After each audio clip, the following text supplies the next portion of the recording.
একটা মাস আমি রহমত দেই, মাগফিরাত দেই, নাজাত দেই। এক একটা নেকিকে আমি 70 গুণ না, শুধু হাজার লক্ষ কোটি গুণ নেকি বাড়ায়া দেই। এত কিছু দিয়ে আমি চেয়েছি যেন আমার বান্দা জান্নাতি হয়, মুত্তাকি হয়। তুমি বান্দা কদর করো। আর যদি কোনোভাবেই কদর না করে, তো শেষ কথা হলো, মনে রাখবেন, রমজানকে যে কদর করে না, রমজানেও যে গুনাহ করে, রমজানেও যে জাহান্নাম থেকে বাঁচার চেষ্টা করে না, রমজানেও যে জান্নাতের আমল করার চেষ্টা করে না, ভাই আমার, ছেলেরা আমার, বাবা আমার, পর্দার আড়ালের মা বোন আমার, সবাইকে এই শেষ কথা বলি। আল্লাহ রসুল বলছে, জিব্রাইল আইসা রমজানের শেষ দিন নবীজিকে আইসা বলে গেছে, ইয়া রসুল আল্লাহ, এত বড় রমজান পেল, ইফতার, সাহারি, তারাবি, এতেকাফ, শবে কদর, প্রতি ঘন্টা মিনিটে এত মাফ নেওয়ার সুযোগ থাকার পরেও যেই নাফরমান জাহান্নাম থেকে বাঁচার চেষ্টা করে নাই, গুনাহ থেকে আল্লাহর কাছে মাফ নেয় নাই, জান্নাতের জরুর আশা পূর্ণ করতে পারে নাই, আমল করতে পারে নাই, খোদার কসম নবীজি বলছে, জিব্রাইল আইসা বলছে, ইয়া রাসূলুল্লাহ, এমন নাফরমানের উপরে আল্লাহর লানত, আল্লাহর লানত, লানত, লানত।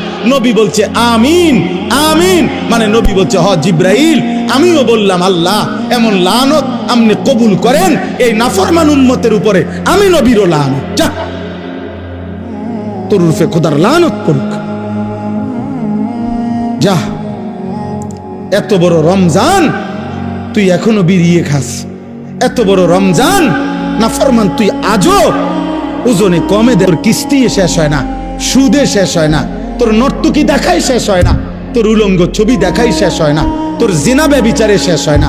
তুই বেটি গত 11টা মাস বাজারে বাজারে ঘুরলা, এখনো রমজান, রমজান আইজও তোমার জুতা কিনা, 3 পিস কিনা শেষ হয় না, যা। গুনাহ থেকে বাঁচতে যেহেতু পারলাই না, জাহান্নাম থেকে বাঁচার চেষ্টা করলাই না, তো জিব্রাইল বলছে আল্লাহ তার উপরে লানত দিছে, জিব্রাইলও লানত দিছে। নবী বলছে আমিন, আমিও দিলাম, যা তোর উপরে খোদার গজব পড়ুক। এরপরে এই নাফরমানকে বাঁচাবে কে? হ্যাঁ বলেন? অতএব বাবা, তামসা করো, কোনো অসুবিধা নেই। আমাদের সামনে মাহে রমজান, আমাদের সামনে মাহে রমজান। আল্লাহ তাআলা বলছে, ইয়া আইয়ুহাল্লাযীনা আমানু, হে ঈমানদারগণ, তোমরা আমার, পৃথিবীর আর কেউ শুনুক আর না শুনুক, মুমিন, তুমি বলতেছো তুমি মুমিন, তুমি বলছো তুমি মুসলমান, তোমার মুখ দিয়ে তো তুমি লা ইলাহা ইল্লাল্লাহ বলতেছো, তোমার মুখ দিয়ে তুমি মুহাম্মাদুর রাসূলুল্লাহ বলছো। অতএব আমি তোমার কাছে চাচ্ছি, কুতিবা আলাইকুমুস সিয়াম, তোমাদের জন্য আমি রোজাকে ফরজ করলাম, কামা কুতিবা আলাল্লাযীনা মিন ক্বাবলিকুম, তোমাদের পূর্ববর্তী ঈমানদারদের উপরেও আমি রোজা ফরজ করেছিলাম। কেন? লাআল্লাকুম তাত্তাকুন। আল্লাহ বলছে, গত 11 মাসে আমি চেয়েছি তোমাকে মুত্তাকি বানাইতে।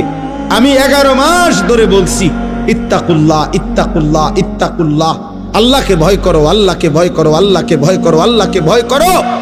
কিন্তু কোনো পাত্তা দিলা না বান্দা, কোনো পাত্তা দিলা না। ঠিক আছে বান্দা, যাও, আমি আল্লাহ আবারও দয়া করে সব বাদ দিলাম, 11 মাস বাদ, যাও, একটা মাস মাত্র এবার, আইয়ামাম মাদুদাত, 30টা দিন, গোনা গোনা 30 দিন, 31 দিন হবে না, 32 দিন লাগবে না, 30 দিন, 30 দিন, কথা কথাই, প্রয়োজনে একদিন কমায় এলামু, 29 দিন, হয় 29, নয় সর্বোচ্চ 30। 30টা দিন তুমি রমজান পালন করবা, একটা গুনাহ করবা না, চুরি, ডাকাতি, জিনা, ব্যভিচার, মদ, জুয়া, অশ্লীলতা, বেহায়াপনা, অসভ্যতা, নোংরামি, বেপরদিগি, উলঙ্গতা, অসভ্যতা, হারাম উপার্জন করবা না। আর জিকির করবা, তিলাওয়াত করবা, রোজা রাখবা, ইফতার করবা, সাহারি খাবা, তারাবি পড়বা, শেষ দশকে এতেকাফ করবা, শবে কদর তালাশ করবা, প্রতিদিন কাঁদবা, দোয়া করবা, মুনাজাত করবা। একটা মাস গুনে গুনে আমার ইবাদত আমলে কাটাইবা, গুনাহ থেকে বেঁচে থাকবা। আল্লাহ বলেন, আমি 30 দিনেই তোমারে মুত্তাকি বানায়া জান্নাতি বানায়া দেব, লাআল্লাকুম তাত্তাকুন। আল্লাহ তাআলা বলছে, বান্দা কঠিন হবে না, কষ্ট হবে না, দেখো তুমি নিয়ত করলে পারবা। এখানে আছে, ইউরিদুল্লাহু বিকুমুল ইউসরা ওয়ালা ইউরিদু বিকুমুল উসরা।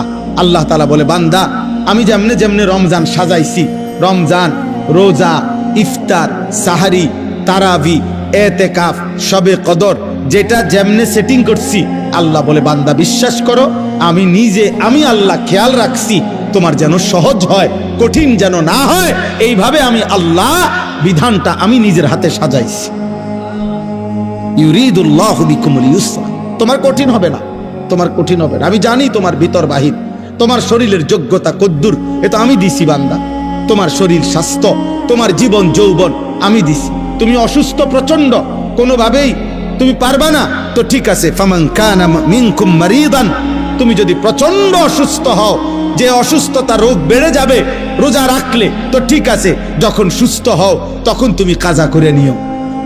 আল্লাহ বলছে লম্বা পথ সফর করবা, তোমার কষ্ট হবে মুসাফির, ঠিক আছে, তুমি ওই সময় রোজা ছেড়ে দিও, অন্য সময়ে যখন বাড়িতে থাকবা কাজা করে নিও। তুমি যদি একেবারে বৃদ্ধ দুর্বল হও, যে আর কোনোদিন সবল সুস্থ রোজা রাখার মতো যোগ্যতা তোমার ধারণা আর কোনোদিন হবে না, তো আল্লাহ বলেন অসুবিধা নাই, যাও ফিদিয়াতুন তুআমু মিসকিন, প্রত্যেক রোজার বিনিময়ে এক সাদকায়ে ফিতির, রমজানে যে ফিতরা দেন এই ফিতরা পরিমাণ একজন মিসকিনকে খাবার বা সমপরিমাণ মূল্য তুমি দিয়ে দাও। আল্লাহ বলেন সব রকমের সুযোগ রাখছি।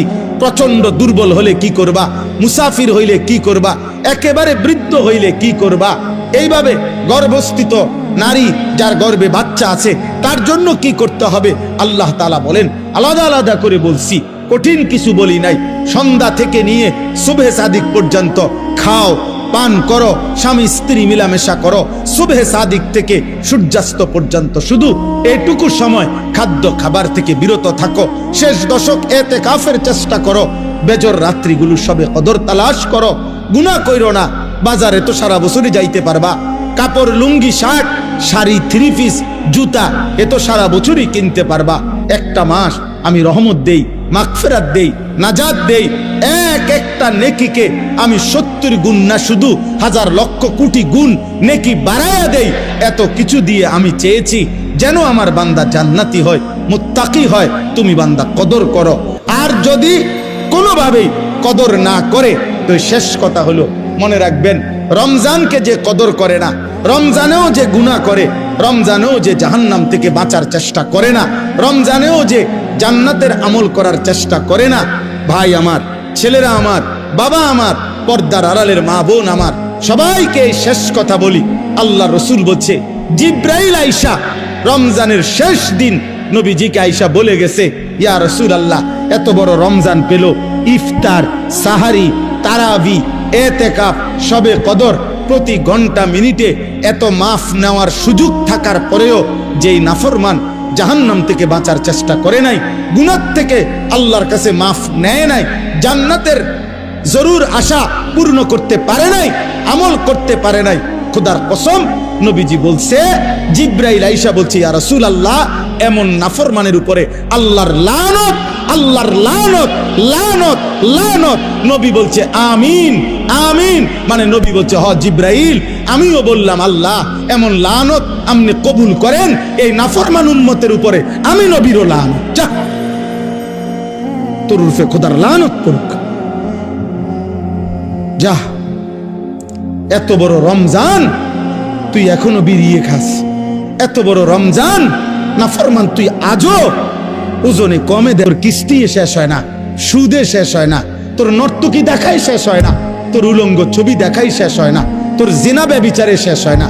তুই বেটি গত 11টা মাস বাজারে বাজারে ঘুরলা, এখনো রমজান, রমজান আইজও তোমার জুতা কিনা থ্রি পিস কিনা শেষ হয় না, যা।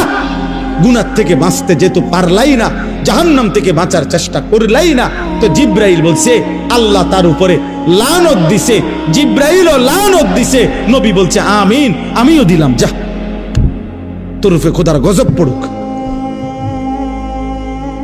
এরপরে এই নাফরমানকে বাঁচাবে কে? হ্যাঁ বলেন? অতএব বাবা তামসা করো, কোনো অসুবিধা নেই, এ কথা শেষ আমার। মনে রাখো, হাসি কান্না, আনন্দ বেদনা, সুখ দুঃখ, হ্যাঁ, আনুগত্য অবাধ্য, ঈমান কুফর, কোনো কিছুতেই পৃথিবী থামে না, তুমিও থামতা না, একদিন কবরেই চলে যাইত। হাসলেও কাঁদলেও, সুখে থাকলেও দুঃখে থাকলেও, ইমানদার হইলেও নাফরমান হইলেও, আনুগত্য থাকলেও আনুগত্য না থাকলেও, সেজদা দিলেও মৃত্যু হবে, সেজদা না দিলেও মৃত্যু হবে। সেজদা দিতে দিতে আব্দুল কাদের জিলানী হইলেও মৃত্যু হবে, নাফরমানি করতে করতে ফেরাউন নমরুদ হইলেও কি হবে? অসুবিধা নাই, কোনো অসুবিধা নাই। চলো ভাই, কারো জন্য পৃথিবী থামে না। আমাদের কারো মৃত্যুতে, আমাদের কারো জন্মে সেকেন্ড, ঘন্টা, মিনিট, এক সেকেন্ড থামে না। সময়ের গতি থামে? কথা বলে না। পৃথিবী থামে কারো জন্য? না না। কোন ক্ষমতাধরের মৃত্যু আর কোন ফকিরের মৃত্যু, সময়ের কাছে সবাই বরাবর। সময় বলে আমি চলছি তো চলছি, কে মরলো, কে জিতলো, কে হারলো, কে জন্ম নিল, আমার তো সময়। আমি যাচ্ছি আখিরাতের দিকে, আমি যাচ্ছি কবরের দিকে। অকুল্লুম ফি ফালাকিন ইয়াসবাহুন। আল্লাহ বলে সব কিছু তার নির্ধারিত কক্ষপথে, গন্তব্যের দিকে, মানে আখিরাতের দিকে চলছে, সব চলছে। আমরা সবাই যাচ্ছি কোন দিকে? কথা বলে না। আমরা যাচ্ছি কোন দিকে ভাই? আখিরাতে, আখিরাতের দিকে। অতএব ব্যক্তি, ঘর, সংসার, পরিবার, দেশ, রাষ্ট্র, রাজনীতি, ক্ষমতা, সবকিছুতে আখিরাতকে প্রাধান্য দিবেন। বলেন ইনশাআল্লাহ, বলেন ইনশাআল্লাহ। ভোটের আগের দিনও আখিরাতকে প্রাধান্য দিবেন, ভোটের দিনও আখিরাতকে প্রাধান্য দিবেন, ভোটের পর দিনও আখিরাতকে প্রাধান্য দিবেন, আখিরাতকে প্রাধান্য দিবেন। কোনোভাবেই দুনিয়ার কাছে বিক্রি যাবেন। আল্লাহ আমাদেরকে হেফাজত করেন, আল্লাহ আমাদেরকে কবুল করে নেন আমার ভাই। অতএব আলহামদুলিল্লাহ, আজকে এই মুবারক মাহফিলে অনেক কষ্ট করছেন আপনারা, এত লম্বা সময় সবর করছেন। আলহামদুলিল্লাহ, আল্লাহ তাআলা এই ফুলগড় বারেশ্বর মাদ্রাসা আল্লাহ কবুল করে নেন। আজকে যেই ছেলেরা হাফেজে কোরআন হয়েছে, আল্লাহ তাদেরকে কবুল করে নেন। যাদের সহযোগিতা করেছে, তাদেরকে হাদিয়া দিয়েছে বিভিন্ন রকমের, মাশাআল্লাহ, আল্লাহ তাআলা তাদের সবাইকে কবুল আর মঞ্জুর করে নেন।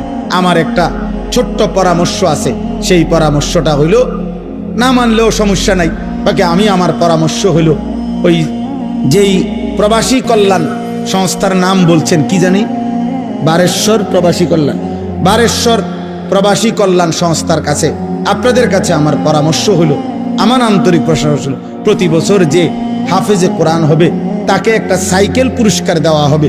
সাইকেল পুরস্কারের সাথে কোরআনের হাফেজের কি সম্পর্ক আমি এটা বুঝলাম না, আমার এটা মাথার ধরল না। সাইকেলের সাথে কোরআন হেফজের সাথে সম্পর্ক কি হইল? এতে করে সে কি করবে? মানে হাফেজে কোরআন সাইকেল দিয়া আলাদা কি লাভবান হবে, এটা আমার মাথায় ধরল না। হ্যাঁ, এটা আমি বুঝলাম না। এই জন্য আমার পরামর্শ হলো, কোনো হক্কানি মুত্তাকি আলেমে দিন থেকে পরামর্শ নিয়ে আপনি জেনে নেবেন যে কোনো তালেবে ইলমকে, কোনো মাদ্রাসার ছাত্রকে, কোনো হাফেজে কোরআনকে কি পুরস্কার দিলে তার উত্তম হবে, তার সারা জীবনের এলেম অর্জনের জন্য কাজে লাগবে, পড়ালেখার জন্য কাজে লাগবে। এখন এইটা দিয়ে যদি সে কালকার থেকে গোটা 1 মাস চরকির মতো সারাটা মুরাদনগর গড়ে, তাইলে প্রবাসী কল্যাণ সংস্থার নেকি কি হবে আমি বুঝি না। এই জন্য আমি এটা ফিরাইয়া নিতে বলি না। আমি এবার তো দিছেন আলহামদুলিল্লাহ, কিন্তু উনি বলছেন প্রতি বছরেই একটা সাইকেল দিবে না। পৃথিবী যদি সবাই, আপনার যেই সম্ভাবনা দেখা দিছে বাংলাদেশে, যেই প্রতিশ্রুতি এইবার নির্বাচনকে সামনে রেখে, আমি তো ধারণা করতেছি 13 তারিখ যেই জিতক 12 তারিখ প্রত্যেকের হেলিকপ্টার দিবে। বুঝেন নাই কথাটা? তাইলে তখন তার সাইকেল কাজে লাগতো না।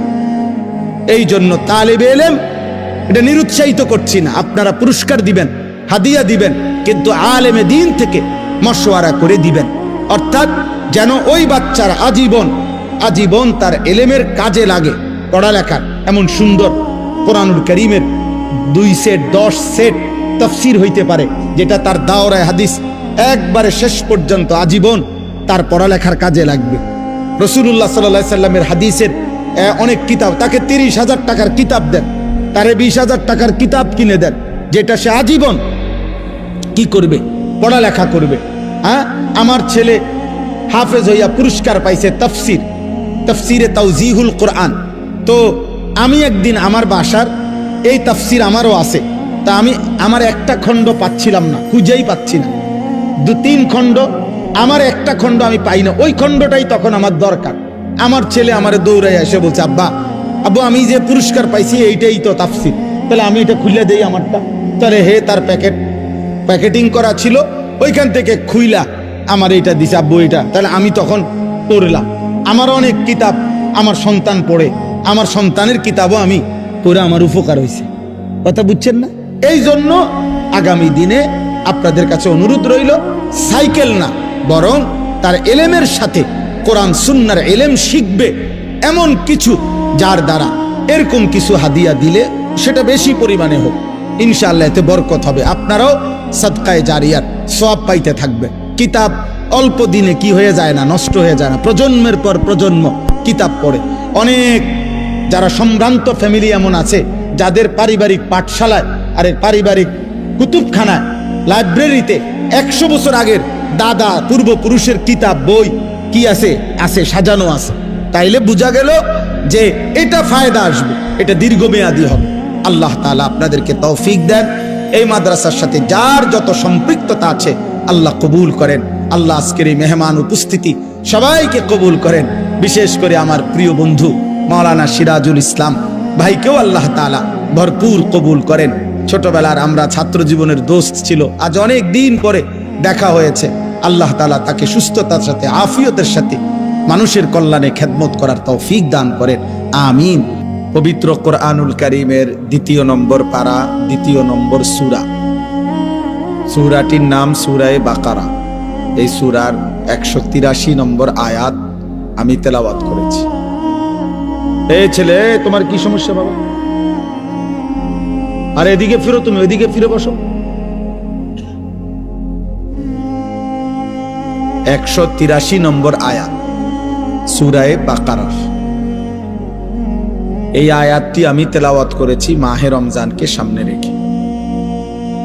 পবিত্র কোরআনুল কারীমের সূরায়ে বাকারার এখানে 5টা আয়াত, 183 থেকে 187, 183, 84, 85, 86, 87।